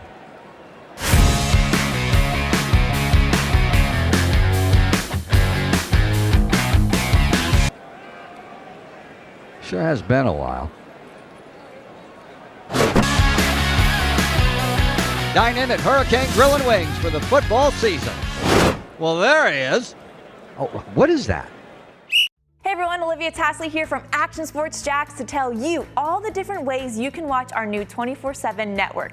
3 easy steps. You don't even need a pen and paper to write it down. Step number 1, download the app. Search Action News Jax in your app store either on your phone or your smart TV. Then, once you're on the app, click on that little drop-down menu in the upper left-hand corner with the 3 little lines. That'll show you these options, and boom, right here, click Action Sports Jax 24/7, and you will be brought to our continuous stream channel. That app can be accessed through all these different platforms, whether you have Roku, Fire TV, Smart TV, Apple TV, or Google TV. You can find our app. Now, if you don't have access to the app, don't worry, we still got you covered. We're across all social media platforms from Facebook, Instagram, X, YouTube, Twitch. We have a podcast channel. Plus, check out our short reels on our TikTok. Action Sports Jax 24/7. It's on all the time and everywhere. Summertime means sizzling sales at Nimnick Buick GMC. The #1 Buick GMC dealer in Jacksonville has lots of inventory to choose from with their best price guarantee. Nimnick never charges above MSRP. You can save up to $10,000 off select new GMC Sierras or get rates as low as 1.9%. You know, I'm a truck guy. GMC Sierra, my trim level is an SLT. This one's an Elevation. Pretty good looking color as well. So here at Nimnick Buick GMC, you have a lot to pick from. My father-in-law, he drives this, an Enclave. So feel like that GMC in the family. 2025 is coming around the corner, which means it's almost time to close out those 2024s this summer. You can schedule a test drive at NimnickBuickGMC.com. And while you're there, check your trade value and customize your payment options. Nimnick is there for you, even on Sundays. Visit the showroom on Phillips Highway or shop online at NimnickBuickGMC.com. Nimnick, your friends in the car business since 1941. GMC, we are professional grade. Hey, one final segment with Brent Beard talking some ball as college football is really, what are we on the final? What are we on, the final 25% of college football season? I don't want to admit that. I don't either, but man, particularly in the SEC, as we welcome you back to a Wednesday edition coming to you live from Twin Peaks at the intersection of Atlantic and Kernan. We know we went over the college football playoff that's coming up. We got 12 teams that are going to battle it out. This damn SEC race is its own. It's a playoff right now. It is, isn't it? It is a playoff right now.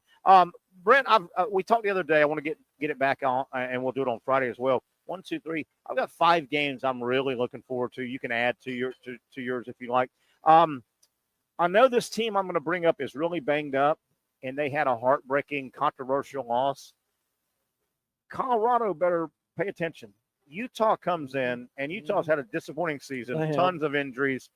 Utah could make their season by knocking Colorado off. Is that one to keep an eye on? Yeah. I don't think there's any doubt about it. I mean, people have made a big deal about Colorado, and I understand that. Now, look, this brings up a couple things here.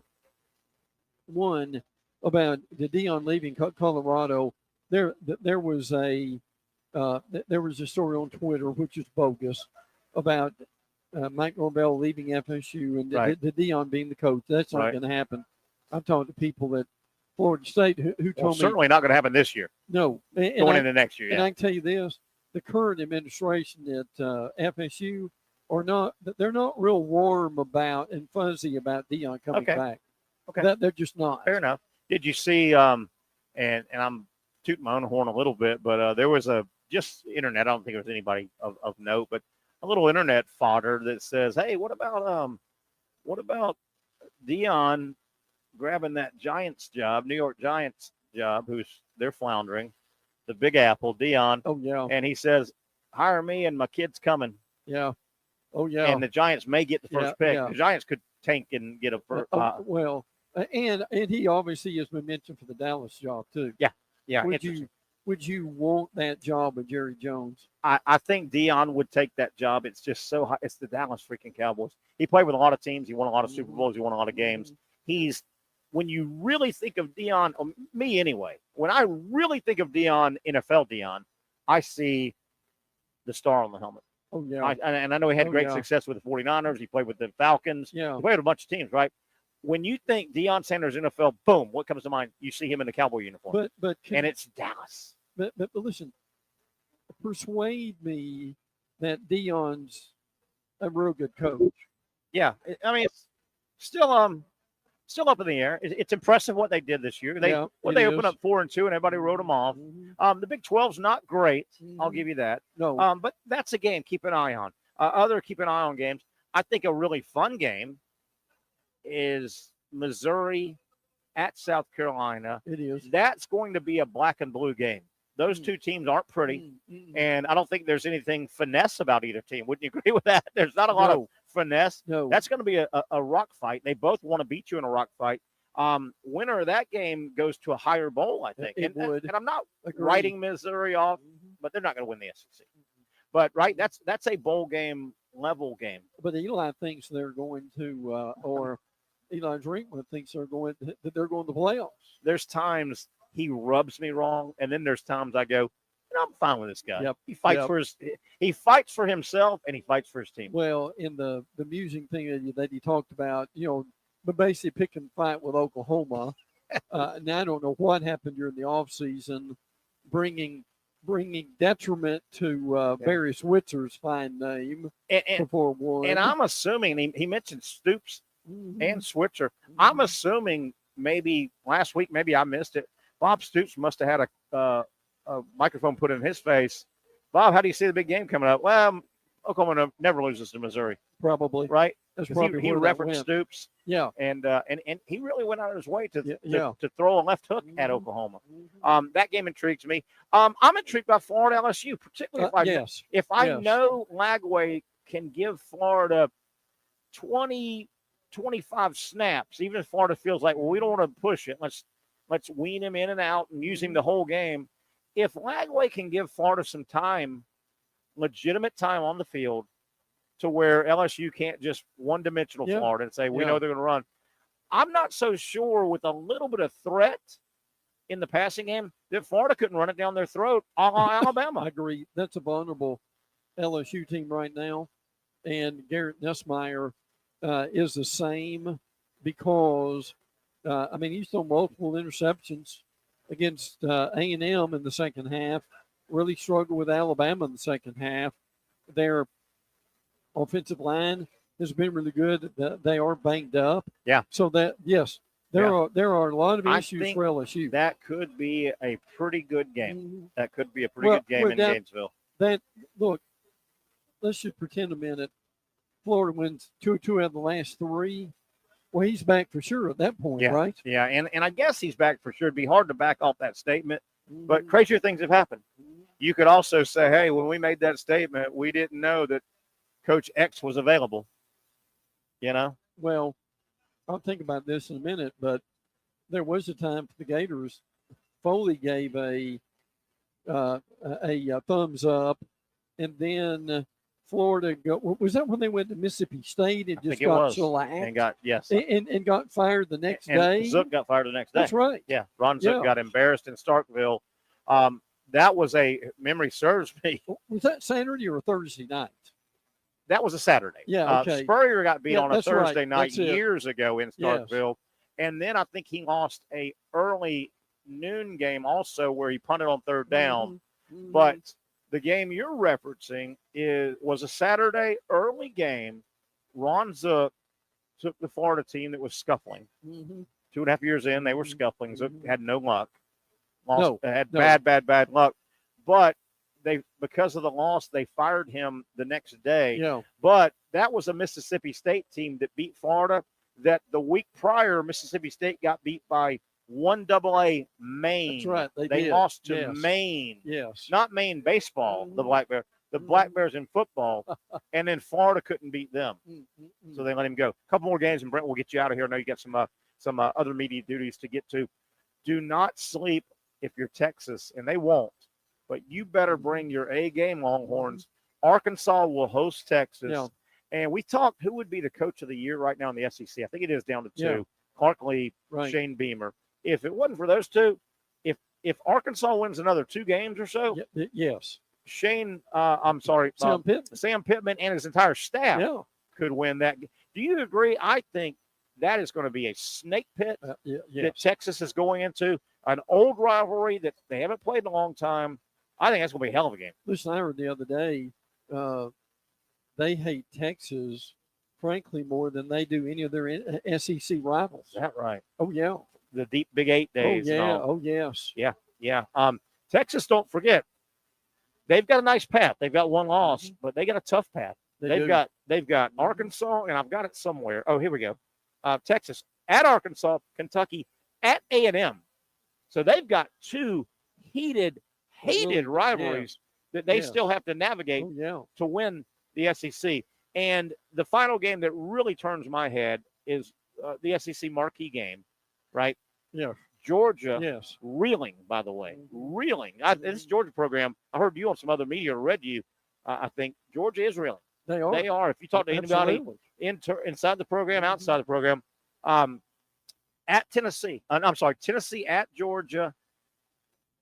I'm telling you, if Nico plays to 80%, I think Tennessee's going to win that game. I tell you, and I thought Ole Miss was going to win last week. I agree. I tell you how Ole Miss is going to win the game, and it's not going to. Or Tennessee. Tennessee going to win the game, and it's not Nico. It's Dylan Sampson.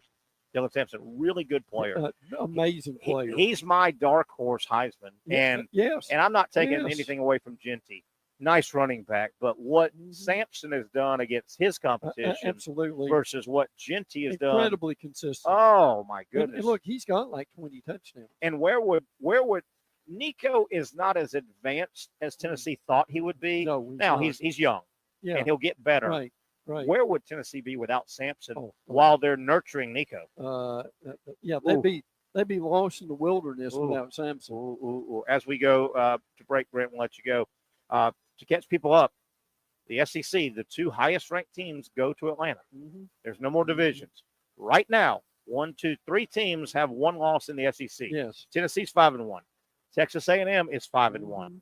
Texas is 4-1. Yes. And then 1, 2, 3, 4, 5 teams have 2 losses. Yes. Georgia, Ole Miss, Alabama, Missouri, and LSU. And look, there could be a lot of this left. But basically, all that bunch could end up 10-2. And then we've got the tiebreakers we'll go over. Obviously, it starts head-to-head, but there's a very good chance. Don't get confused if your favorite team, you go, oh, darn, we've already lost to Tennessee head-to-head. Well, a 3-way tie helps you out in head-to-head because that can change it out, right? I can lose head-to-head to you, but I go, wait a minute. If we can get another 2 teams in and make it a 3 or more, that dynamic changes a little bit. It does. Because nobody will have the clear cut. That's so then it goes to common opponent, and then it goes to this. And then it goes to that. And the final one's random draw. That's the AKA rock, paper, scissors. Right. All right, buddy. Missing anything? No, we'll, and if we did, we'll catch up with it soon. You got it. It's our buddy Brent Beard, who really is a big part of our show. We appreciate everything he does. He's got some other media to get off too. That'll wrap this segment up. We'll come back, put a bow on it. I also want to go over a really nice NFL schedule. Some really good teams facing each other. That doesn't happen this time of year all the time, but I hope you've seen it. If you have not, I'll go over the NFL schedule coming up, and we'll let you know what to pay attention to coming up in the NFL. One segment left here on a Wednesday. I want to thank the good folks, our friends here at Twin Peaks at the intersection of Atlantic and Kernan.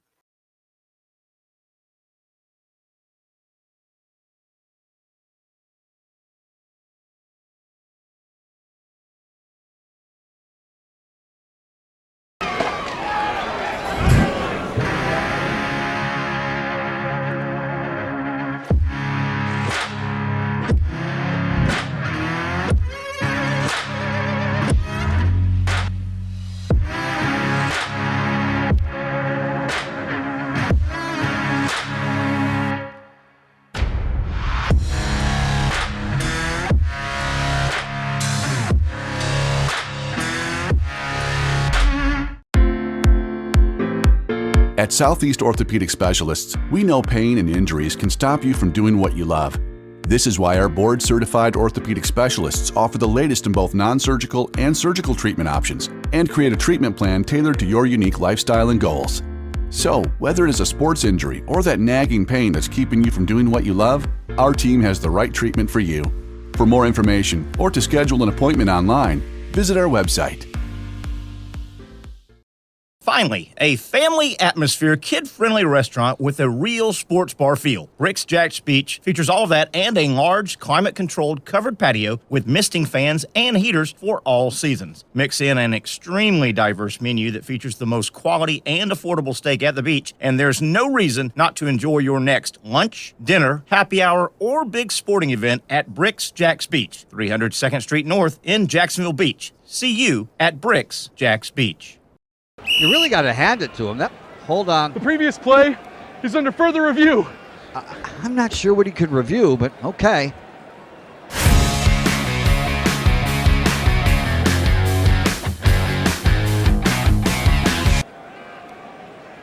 Sure has been a while. Dine in at Hurricane Grill and Wings for the football season. Well, there he is. Oh, what is that? The Action Sports Jax 24/7 network is streaming. I'm Stuart Weber, and I'm here to teach you a nice 3-step process on how you can watch all your favorite programming from the Brent and Austin Show every weekday 10 a.m. to 1 p.m. or the Cup Date with me. It's fantastic. We talk NASCAR. It's a great time. Wednesdays at 1 o'clock. All right, first step, easy. Download the Action News Jax app. You probably already have it downloaded on your phone, so you might already have that one taken care of. Step 2, see that stack of pancakes up there? You click that stack of pancakes, and it's going to bring down step number 3, which is a full screen of all the different streams that you can click on, including the Action Sports Jax 24/7 stream. You click that, the video's rocking and rolling on your mobile device. You're watching all the shows you want to, and you're having a good time. You can also do it on your smart TV with the Action News Jax Now app. I do it on my Samsung TV at home. It's a great way to watch it on a nice, large screen for all the content. That's the Action Sports Jax 24/7 network. Hope you can find it.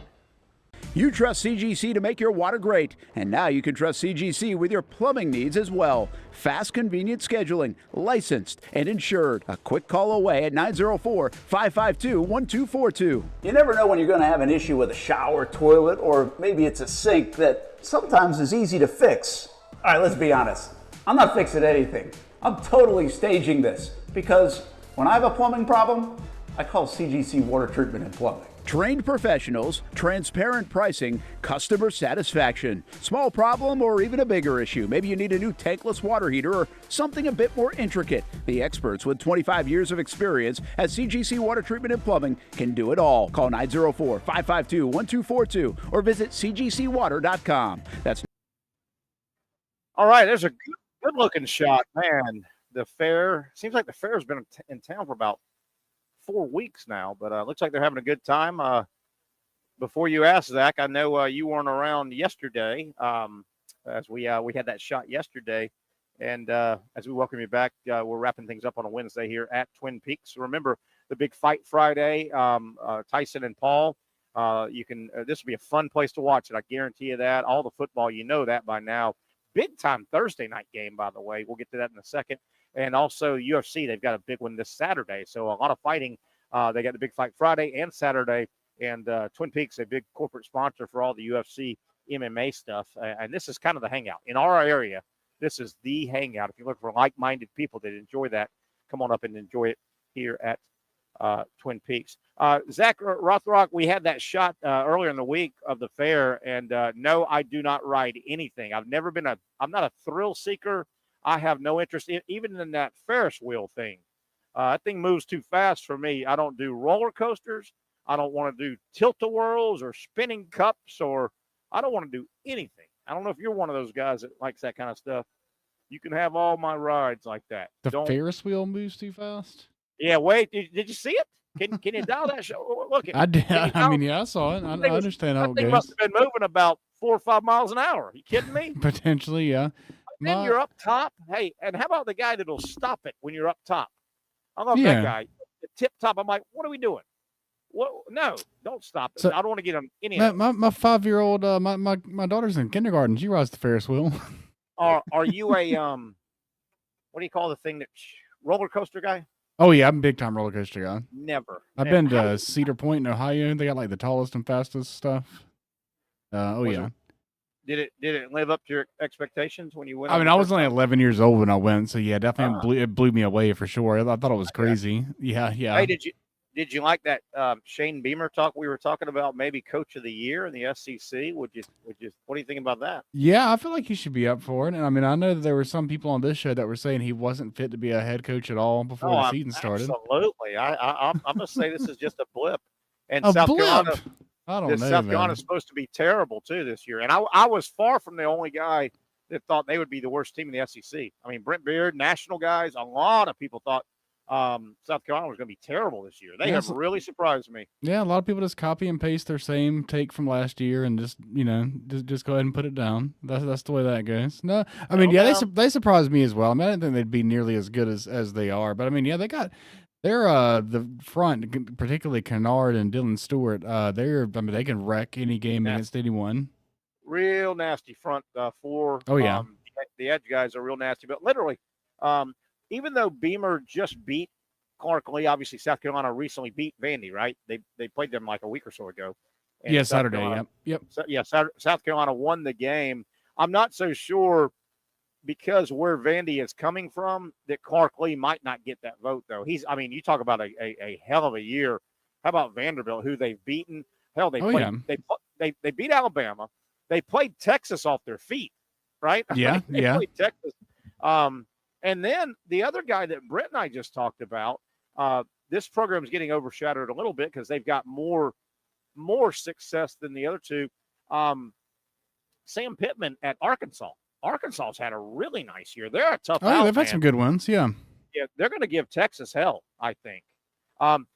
Zach, we got a few minutes here before we get out on a Wednesday. Tomorrow we'll be live at Sliders, as you know, our Thursday home. But today we're wrapping things up at Twin Peaks. I think it's, I don't know if it was last weekend, might have been 2 weekends ago. We had a real dog weekend in the NFL. Just everybody that was playing it was really good versus really bad, or two really bads. And sometimes the NFL it plays out like that. This is a hell of a week, I think. How about this? Oh, Have you looked at the game tomorrow? You seen that game, the Thursday night well, game? that's Eagles Commanders, I believe. How about Commanders 7-3? Mhm. Heartbreaking loss the other day, by the way. They're at Philadelphia 7-2, and they're division foes. That's going to be a hell of a game. Oh, yeah. I think the Commanders got a real shot to win that division for sure. I would imagine that. Yeah. Speaking of where did they come from, and I know that they got a magical quarterback now, year number 1, but where the hell did the Commanders come from this year? Yeah, I mean, Dan Quinn really turned things around. I mean, when you get Jaden Daniels, I mean, that's one of those catch lightning in a bottles type picks. But I mean, they've had some solid players for a while. They kind of been one of those that they feel like they've just been a player or two away. And then when you get a guy like Daniels, I mean, he's a force multiplier. And that's a runaway division. I mean, Dallas and the Giants are just pushed to the back, right? I mean, these are two big time programs taking over. It's going to be one of those two. Good for Thursday night because, you're an NFL guy, man. We've gone through some stinkers on Thursday night over the years. I mean, there's been times. Ooh. Yeah, it almost feels like Monday and Thursday have almost switched. It feels like a lot of the bad games are Monday night, and Thursday's a little better, sometimes at least. I think that's a hell of a game Thursday night. Washington 7-3 at Philadelphia. Big time game that'll go to determine that division. They'll probably both make the playoffs, right? Unless they both just tank it. I would anticipate they both make it, yeah. But you want to win your division, right? You want to win their division. Oh, yeah. There's value in that. Another game I've got noted here, not the best records, but because they play in a division that nobody's run away with it. San Francisco trying to get healthy. They get a win over the weekend. The Niners 5-4. They host Seattle 4-5, and that's one that Seattle doesn't, can't afford to lose. I know that's a rivalry a long way from us. That's heated, man. Those West Coast teams don't like each other. We forget about that a little bit, I think, being way over here. NFC West a pretty physical division from top to bottom. I think the Cardinals are going to win that one when it's all said and done. But the 49ers, I mean, no one's going to be surprised if the 49ers turn things around and go on a run and just start ripping off wins every week. Don't you get the feeling if the 49ers win again, they'll go 6-4. If the 49ers win, that'll knock Seattle down to 4-6. It may knock them to sleep. May put them to sleep. It will be hard to come back from that. Yeah, not impossible, but hard. Speaking of Arizona, they were good to you in the picks, weren't they? Arizona, they won outright as a 2-point underdog. Yeah, one big, one by a lot. That's rare. Yeah. 2 more games that are obviously I'm not the only one, but 2 more really good looking games in the NFL this coming weekend. And I say weekend starting Thursday. How about Baltimore? My pick to win the Super Bowl. I'm staying with them. 7-3 Baltimore at 7-2 Pittsburgh. Oh, yeah. How good is that game? And what about Pittsburgh? They have to go Washington and Baltimore back to back. Yeah, in some ways, it's almost kind of an advantage from like a scouting team standpoint to get to do those two similar offenses back to back. Yeah. But I mean, oh good Lord, that'll be the first time the Steelers meet the King Henry version of the Ravens offense. So that'll be something to see for sure. I think that's gonna be a high scoring game. Yeah, I mean, you're talking 14-5 record combined. That's a nice game. And then I gotta believe this is the marquee game of the weekend in the NFL. Wouldn't you call Buffalo at home 8-2? They are hosting 9-0 KC, and KC gets the best of these guys most of the time. I know this one doesn't count as much as a playoff game, but would Buffalo love to go ahead and say, "Hey, you're not undefeated anymore, and we know how to beat you." right? This is a big psyche game for Buffalo. Oh yeah, they've got it circled. They've been thinking about this game for a long time. I don't fully understand why this isn't the Sunday night football game. They got Bengals and Chargers there instead, but it'll be a 4:30. Yeah, I mean, got to be one of the biggest, most anticipated 4:30 window games we've had in a really long time. So I would expect it'll be like record viewership. And and Buffalo really needs how do I say this? If Buffalo really expects to meet up in the playoffs and knock off Kansas City, don't they need to win this game just to know they can beat them? Yeah, and to give, I mean, just looking at, I mean, Buffalo's probably got their division locked up. They've only got 2 losses. I believe they're 7-2 right now, maybe 8-2. Either way, yeah, but they're 4 games in the loss column ahead. Even though Miami just won, yeah, they're running away with that division. Right, the division. But both of these teams are kind of at the stage where they're looking at each other more. They're looking at more conference seeding. And if Buffalo wants to have any type of shot at getting the 1 seed, they have to win this head-to-head matchup because Kansas City isn't going to lose very many more games. They might end up with 2 losses if you hand them one, and then if you win out, you might can get the 1 seed. Yeah, and that is huge. I mean, and we're out of here, Zach. But I don't think nobody will admit this. Nobody truly thinks they're going into a Pat Mahomes-led Kansas City home game in January, and you're going to win that game, right? No, definitely not. You don't want to have to go against Chiefs Kingdom. No, you don't. That'll wrap it up, Zach. Good job as always. I want to thank Brent Beard and Dr. Aaron Bates. We'll do it again tomorrow, Thursday. Our show will be live 4 to 6 from Sliders. Have a great rest of your Wednesday, everybody. For those dealing with pain from a sports injury, arthritis, or spine condition, Southeast Orthopedic Specialists offers innovative new non-surgical options. Our regenerative medicine treatments, including platelet-rich plasma and other regenerative treatments, use your body's own restorative cells to aid in treating injuries. These procedures are performed in our offices and typically require minimal downtime. If you want to get back to doing what you love, our regenerative treatment options may be right for you. For more information or to schedule an appointment online, visit our website.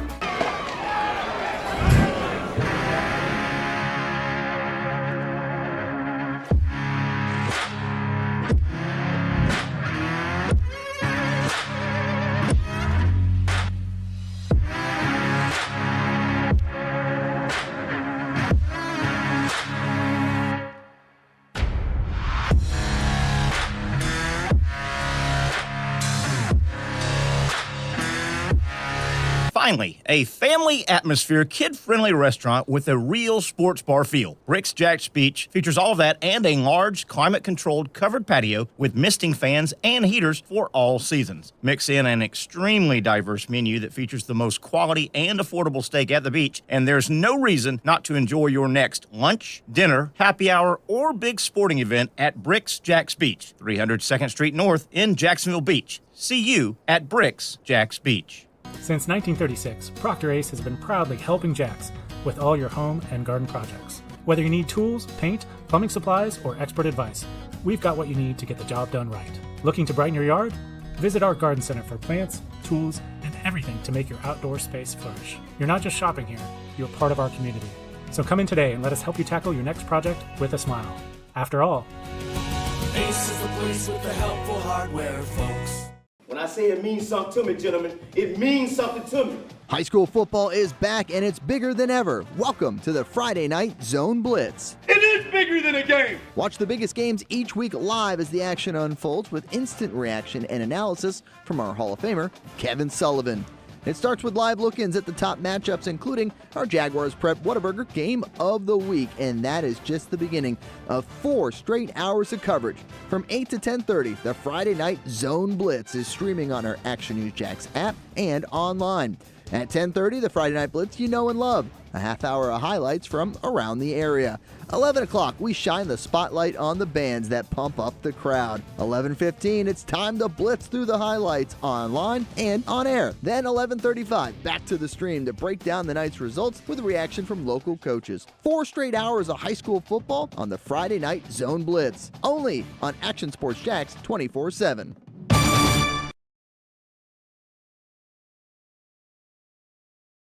Baker Sports is local sports. Uniforms from Pop Warner and Little League to travel ball, high school, and college. They make you look good. They help you play good. Baker Sports has been helping families make memories that will last a lifetime with their Baker's Buckets. We've got a lot of these filled with baseballs and softballs in the garage. I've been throwing batting practice to Ty and Kaylee for years, and also sit on the Baker's Bucket, catching Kaylee while she practices or pitching. Baker Sports is homegrown, and a lot of employees that used to play on local ball fields now work for Baker Sports, now helping you look good, play good, and make memories of your own. Visit Bakersport.com to see what Baker Sports can do for you. Custom apparel, Nike, Under Armour, Adidas, embroidery, screen printing, and more. Baker Sports is local sports from Jacksonville to anywhere in the Southeast. Bakersport.com.